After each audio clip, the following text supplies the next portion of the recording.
குடிக்கிறது கொஞ்சம் தண்ணி, கடல் தண்ணி குடிக்க முடியாதுல, குடிக்கிறதுக்காக தண்ணி வச்சிருப்போம். சஹாபாக்கள் கேட்கிறாங்க, நான் கப்பல்ல போகும்போது கொஞ்சம் தண்ணி தான் எங்கள்கிட்ட குடிக்கிறதுக்கு வச்சிருப்போம். ஆனா நாங்க தொழுக நேரத்தில் தொழுவணும், அதுக்கு ஒழு செய்யணும். ஒழு செய்யறதுக்கு நாங்க குடி தண்ணீர்ல ஒழு செஞ்சிட்டோம்னு சொன்னா குடிக்கிறது எங்களுக்கு பஞ்சமா போயிடும். நிறைய சுமந்துக்கிட்டு போக முடியாது கப்பல்ல, அந்த காலத்து கப்பல்ல. இப்ப நீச்சல் குழம்பு வைக்கிறாங்க கப்பலுக்குள்ள. அந்த காலத்துல என்ன கப்பலா இருக்கு, ஒரு 5 பேர் ஏறி உட்கார்ந்து போற அளவுக்கு அந்த மக்கள் தான் கப்பல். அந்த காலத்துல அவ்வளவு சின்னதா தான் இருக்கும். அப்ப அதுல போய்கிட்டு கொஞ்சம் தண்ணி கொண்டு போறோமா, அதை நாங்க ஒழு செஞ்சிட்டோம்னு சொன்னா அப்ப என்ன இருக்கு, அது குடிக்கிறதுக்கு தண்ணி இல்லாம போயிடும். கடல் தண்ணியில ஒழு செய்யலாமான்னு கேக்குறாங்க. இப்ப கப்பல்ல போறதுனால கடல் தண்ணி அள்ளி ஒழு செஞ்சிடலாம், குடிக்கிற தண்ணி யூஸ் பண்ணாம இருக்கலாமா அப்படின்னு கேக்குறாங்க. கேட்டது கடல் தண்ணீர்ல ஒழு செய்யலாமாங்கிற பத்தி தான். ரசூல் ஸல்லல்லாஹு அலைஹி வஸல்லம் கேட்காததுக்கு பதில் சொல்றாங்க, கேட்டதுக்கு மட்டும் பதில் சொல்லாம கேட்காதுக்கு சொல்றாங்க. என்ன சொல்றாங்கன்னு கேட்டா, ஹுவ தஹூரு மாவுஹு அல் ஹில்லு மைத்ததுஹு. கடல் இருக்கு பாருங்க, அதனுடைய தண்ணீர் தூய்மைப்படுத்தக்கூடியது, தாராளம் ஒழு செய்யலாம். கடல் தண்ணீர் இருக்குது, அது தூய்மைப்படுத்தக்கூடியது, அதுல ஒழு செய்யலாம். அதுல செத்து மிதப்பவைகளும் உங்களுக்கு ஹலாலு. இன்னதெல்லாம் சொல்லல, கடல் தண்ணீர் தூய்மையானது, அதுல செத்து மிதக்குது பாருங்க, செத்தவைகளும் கூட உங்களுக்கு ஹலாலா இருக்குது என்று பெருமானார் ஸல்லல்லாஹு அலைஹி வஸல்லம் சொல்றாங்க. அப்ப கடல்ல வாழக்கூடியதுல நம்ம என்ன பேரை வச்சுக்கிட்டாலும் சரி, கடல் பன்னின்னு சொல்லுவான், கடல் பன்றின்னு சொல்லுவான். ஒரு சுறா, பெரிய சுறா இருக்கு பாருங்களேன், அதுக்கு பேர் என்னது, கடல் பன்றின்னு சொல்லுவான். நீ பன்றின்னு சொன்னா பன்றி ஆகாது, நம்மளா வச்சுக்கிட்ட ஒரு பேர் அது. கடல்ல இருக்கக்கூடியது அழகா சாப்பிடலாம், திமிங்கலம் சாப்பிடலாம், அது மாதிரி சுறா சாப்பிடலாம், என்ன வேணாலும் கடல்ல வாழக்கூடிய உயிரினமா இருந்தால் எல்லாத்தையுமே சாப்பிடலாம். கடல்ல வாழக்கூடியது என்ன ஒரு விதிவிலக்கு, அது பொதுவான விதிவிலக்கு. தாவரத்துக்கு கூட அந்த விதிவிலக்கு உண்டு. விஷம், கெடுதி, செத்து போயிருவோம் அந்த மாதிரி உள்ளதா இருந்தால் அது எதுவா இருந்தாலும் சாப்பிடக்கூடாது. தரையில் இருக்கக்கூடிய தாவரமா இருந்தா கூட செய்யக்கூடாது, சாப்பிடக்கூடாது. அந்த மாதிரி இந்த பிராணி சாப்பிட்டா ஒரு மனுஷன் செத்து போயிருவான், இந்த பிராணி இது கடல்ல உள்ள இதை சாப்பிட்டா இன்னென்ன கேடு வரும், வெண்டலாகிடுவான் இப்படி சொல்றாங்கன்னு வைங்களேன். அது மாதிரி உள்ளதுகளை தவிர்த்துக் கொள்ளலாமே தவிர மார்க்கரியா என்ன இல்ல, இதை நண்டு சாப்பிடக்கூடாது, இறால் சாப்பிடக்கூடாது, இதெல்லாம் இவங்களா கண்டுபிடிச்சது. இவங்களா கண்டுபிடிச்ச ஒரு ஆதாரமும் கிடையாது. எந்த ஒரு குர்ஆன்ல எந்த ஒரு ஹதீஸ்லயும் இறால் சாப்பிடாதுன்னு சொல்லப்படல, நண்டு சாப்பிடாதுன்னு சொல்லப்படவே இல்லை. கடல்ல உள்ள எதை வேணாலும் சாப்பிட்டு போங்க, செத்தாலும் சாப்பிடுங்க, உசுரோட பிடிச்சாலும் சாப்பிடுங்க. கடல் வாழ் உயிரினங்கள்ல எந்த ஒரு பொருளுமே நமக்கு ஹராமாக்கப்படவே இல்லை. ஹராமாக்கலாம் நம்மள ஆக்க முடியாது. ஒண்ணு அல்லாஹ் ஹராம் விரும்பாட்டி நீங்க சாப்பிடாம இருக்கலாம், அது ஒரு விஷயம். உங்களுக்கு நண்டு பிடிக்கலையா, நீங்க சாப்பிடாம இருக்கலாம், சாப்பிடுறது பரல ஒண்ணும் கிடையாது. விரும்பலன்னா விட்டுட்டு போங்க. சாப்பிடுறதுக்கு அனுமதி உண்டா இல்லையா, தாராளம் அனுமதி உண்டு. நமக்கு முஸ்லிம்களுக்கு எந்த ஒரு கடல் வாழ் பிராணிகளும் தடை செய்யப்பட்டது இல்லை. இதை நம்ம விளங்கிக்கிறணும். இந்த கடல் வாழ் பிராணிங்கிறதுல கொஞ்சம் கூடுதல் விளக்கத்தை நீங்க பார்க்கணும். கடல் வாழ் பிராணி என்று சொன்னா, அதாவது சிலது கடல்லையும் தரையிலையும் வாழும், கடல்லையும் வாழும் தரையிலையும் வாழும். அந்த மாதிரியான பிராணிகள் எல்லாம் நீங்க கடல் வாழ் பிராணின்னு எடுத்துக்க கூடாது. கடல்ல தான் அது வாழணும். சும்மா ஒரு கொஞ்ச நேரத்துக்கு தலையை காட்டிட்டு உள்ள போகலாம். அந்த மாதிரியான வாழ்க்கை நடத்தக்கூடிய பிராணிகளா இருந்தா தான் நமக்கு கடல் வாழ் பிராணியில என்ன செய்யும், அது அடங்குமே தவிர தரையில வாழ பாம்பு இருக்குது, கடல் பாம்புமாங்க. கடல் பாம்புலாம் ஒண்ணு கிடையாது. அது குளத்துல வேண்டாம் பாம்பு இருக்கும், குளம் இருக்கு பாருங்க, உப்பு தண்ணியில பாம்பு இருக்காது. அப்ப அந்த குளத்துக்கு உங்களுக்கு இந்த சட்டம் சொல்லப்படல. குளத்துக்கு குடல் ரத்தத்து பிராணிகள் சொல்லப்படவே இல்லை. கடல் வாழ் உயிரினங்கள் நமக்கு குறிப்பிட்டு சொல்லப்பட்டிருக்கிறதுனால கடல்ல வாழக்கூடிய வாழ்றதுன்னு என்னத்தம், பெரும்பாலான நேரங்கள்ல இந்த கடல்லையே அந்த நீருக்குள்ள இருந்து தேவையான ஆக்சிஜனை எடுத்துக்கொள்ளக்கூடிய பிராணிகளா இருந்தா அதுகள் நமக்கு என்ன இருக்குது, ஹலால் இருக்குது. அல்லது மேல இருந்து கொஞ்சம் முங்கிட்டு ஓடியாந்துரும்.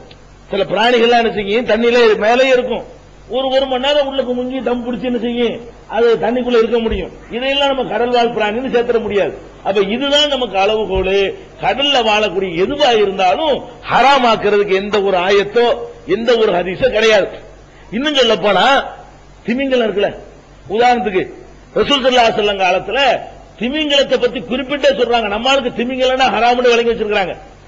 ரசூலுல்லாஹ் வாங்கி திமிங்கலத்தை தின்றுக்கிறாங்க. ரசூல் ஸல்லல்லாஹு அலைஹி வஸல்லம் திமிங்கலத்தை வாங்கி என்ன செய்யறாங்க, திமிங்கலத்துக்கு அம்பர்மாங்க அரபில. அம்பர்ந்து ஒரு நறுமண பொருள் இருக்கு பாருங்களேன், அது அதுல இருந்து எடுக்கிறாங்க. அம்பருங்கிறது அதுல இருந்து எடுக்கிறதுனால அதுக்கு பேர் என்னது, திமிங்கலத்துக்கு பேரு அம்பருங்கிறது. அப்ப ஒரு சம்பவம் என்ன, ஜாபிர் ரலியல்லாஹு அன்ஹு சொல்றாங்க, எங்களை ரசூல் ஸல்லல்லாஹு அலைஹி வஸல்லம் அவர்கள் ஒரு போருக்காக வேண்டி அனுப்பி வைத்தார்கள் ஒரு படையில. அதுல அபூ உபைதா என்பவரை தளபதியாக நியமித்தார்கள். அபூ உபைதாவுடைய தளபதியாக்கி ஒரு இடத்துக்கு அனுப்பி வச்சாங்க. அனுப்பி வச்சோம்னு சொன்னா எங்கள்கிட்ட ஒழுங்கான உணவு இல்ல, கொஞ்சமான காலம் போகலாம். அப்ப ஆளுக்கு ஒரு பேரிச்சம்பழம் தான் அவர் கொடுப்பாரு. தளபதி என்ன செய்வாரு, ஒரு ஆளுக்கு ஒரு வேலைக்கு ஒரு பேரிச்சம்பழம் தான், இதான் உணவு, இதுதான் சாப்பிடணும்னு சொல்லி அதை கொடுத்துக்கிட்டு இருந்தாங்க. அப்ப இந்த மாதிரி இருக்கும் பொழுது அது சொல்றாரு, ஒரு பேரிச்சம்பழத்தை நீங்க எப்படி சாப்பிடுவீங்க, அதை வச்சு வாயில வச்சு சப்பிக்கிட்டே இருப்போம், நேரத்தை போக்குவோம், என்ன செய்யறது அப்படின்னு சொல்லிட்டு அவர் சொல்றாரு. அது நெசமா அப்படி இருந்துச்சு. அவ்வளவு ஒருமையில இருந்தாங்க ஆரம்ப காலத்துல எல்லாம். அப்படி இருக்கும் பொழுது கடல் ஓரமா போய்கிட்டு இருக்கிறோம். அப்படி போனா கடல்ல கடற்கரையில ஒரு பெரிய அந்த இது பாறை, பெரிய பாறையை போல ஒரு மீன் வந்து ஒதுங்குது. அதை சொல்லுமே பெரிய பாறைங்கிறார். பாறை மாதிரி மீன் மாதிரியே சொல்ல முடியல, பெரிய பாறை மாதிரி ஒரு பொருள் வந்து மீன் வந்து கடல்ல வந்து ஒதுங்குது. ஒதுங்கினவன என்ன பண்றோம், அதை எடுத்துக்கொண்டு அதுக்கு பேர் அம்பர்னு சொல்லுவாங்க. அவரே சொல்றாரு அம்பர் திமிங்கலங்கிறாரு. அப்ப பாறையை போல ஒரு திமிங்கலம் வந்து கடல்ல வந்து ஒதுங்குனுச்சு. ஒதுங்கினவன என்ன செய்யறோம்னு கேட்டா அங்க கருத்து வேறுபாடு வருது. என்ன கருத்து வேறுபாடு, இது சாப்பிடலாமா கூடாதா? சஹாபாக்களுக்கு கருத்து வேறுபாடு, கிடைச்சிருச்சு, இது சாப்பிடலாமா கூடாதா? ரெண்டு கருத்து உண்டாகுது. இது சாப்பிடக்கூடிய பொருள்னு சில பேர் சொல்றாங்க, சில பேர் சாப்பிடக்கூடாத பொருளுங்கிறாங்க. கடைசி அபூ உபைதா என்ன பண்றாருன்னா, அட சாப்பிடக்கூடாதாவே இருக்கட்டும், நம்ம நிர்பந்தத்துக்கு ஆளாக இருக்கிறோம், சாப்பாடு இல்லாம சாக போறோம், நமக்கு ஹராமா இருந்தாலும் ஹலால் தானே, அதனால சாப்பிடுவோம். அது ஹலாலா ஹராமாங்கிறது சாதாரண நிலைமைக்கு உள்ளது. இப்ப நம்ம எந்த நிலையில இருக்கிறோம், நீ சண்டை போட்டுட்டு இருக்காதுக்காக வேண்டிய ஹராமோட வச்சுக்குவோம்ப்பா, இப்ப நமக்கு ஹலால் தானே, நம்ம ஒண்ணும் இல்லாம கிடக்கிறோம், பசியாவில் இருக்கிறோம், அதனால நிர்பந்தத்துக்காக வேண்டி மார்க்கத்தில் அனுமதி இருக்கு, அந்த கணக்குல நம்ம சாப்பிடுவோம்னு சொல்லிட்டு எல்லாரும் சாப்பிடுறாங்க. அது அந்த மீனை ஆக்கியோ பொரிச்சியோ வறுத்த என்னமோ சாப்பிடுறாங்க. சாப்பிட்ட உடனே அதுக்கப்புறம் இப்படியே ஒரு நாள் போய்கிட்டே இருக்கு. போனா ஒரு பாறை மாதிரி இருக்கு, எவ்வளவு பெருசு பாருங்களேன். அது பாருங்க, இந்த பிரயாணம் போய் முடிகிற வரைக்கும் திங்கிறாங்க. அதைய தின்று காய வச்சு கருவாடாக்கி, காய வைக்கிற கருவாடு தானே, அதை காய வைத்து கருவாடாக ஆக்கி அதையே என்ன செய்யறது, அதை சாப்பிட்டுட்டே இருக்கிறோம். சாப்பிட்டு திரும்பியும் வர்றோம்.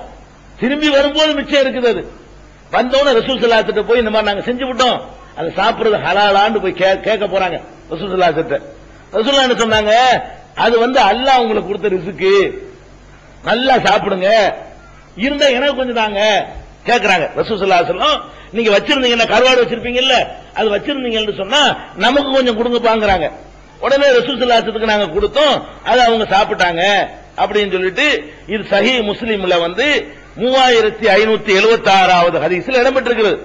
ஏறக்குறைய 13 பேர் இந்த படையில போறாங்க. சின்ன படை, 13 பேர் கொண்ட ஒரு படை வந்து பல நாட்கள் அதை சாப்பிட்டு இருக்குன்னா எவ்வளவு பிரம்மாண்டமான ஒரு பிராணின்னு பாத்துக்கிறோம்.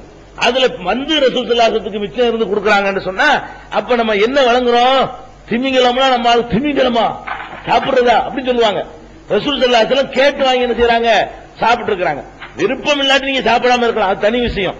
மார்க்கத்துல கடல்ல உள்ள எதுவுமே விலக்கு கிடையாது என்பதற்காக வேண்டித்தான் இந்த விஷயம் சொல்றோம். இது கடல் வாழ் பிராணிகளுக்கு உரிய சட்டங்கள். கடல் நாயின்னு நீங்க சொல்லிக்கிட்டாலும் சரி, கடல் பூனைன்னு சொல்லிக்கிட்டாலும் சரி, கடல் குதிரைன்னு சொல்லிக்கிட்டாலும் சரி, கடல் கழுதைன்னு பேரை வச்சுக்கிட்டாலும் சரி, கடல்ல இருக்குதா ஹலால், எதை வேணாலும் சாப்பிடலாம். இதுதான் அளவு கொள்ளுங்க. அடுத்தது இல்ல அதுக்கெல்லாம் கணக்கு கிடையாது, கடலுக்கு அது கிடையாது. கடல் வாழ் பிராணிகளுக்கு எந்த கணக்கும் கிடையாது. கடல் வாழ் பிராணியா இல்லாம தரையில வாழக்கூடிய பிராணின்னு வைங்க, ஆடு மாடு கழுதை குதிரை சிங்கம் புலி கரடி பூனை நாய் இதெல்லாம் எடுத்துக்கிடுவோம். இந்த மாதிரியான தரைவாழ் பிராணிகளாக இருந்தால் அதுக்கு என்ன சட்டம் அப்படின்னு கேட்டா, பெருமானார் ஸல்லல்லாஹு அலைஹி வஸல்லம் என்ன செய்யறாங்கன்னா அதனுடைய பல்ல பாருங்க. தரையில வாழக்கூடிய பிராணியா இருந்தா செய்யணும், அதனுடைய பற்களை கவனிக்கணும். பல்வரிசையை பொறுத்த வரைக்கும் வரிசையா அப்படி வரிசையா அமைஞ்சிருக்கணும். மேற்பல் கீழ்பல்லு மேல்பல் இருக்குது, மேல உள்ள பல்லு இருக்குது, அப்படி வரிசையா ஒரு சம அளவுல அப்படி அமைஞ்சிருச்சுன்னு சொன்னா அந்த மாதிரி பிராணிகளை வந்து நீங்க வந்து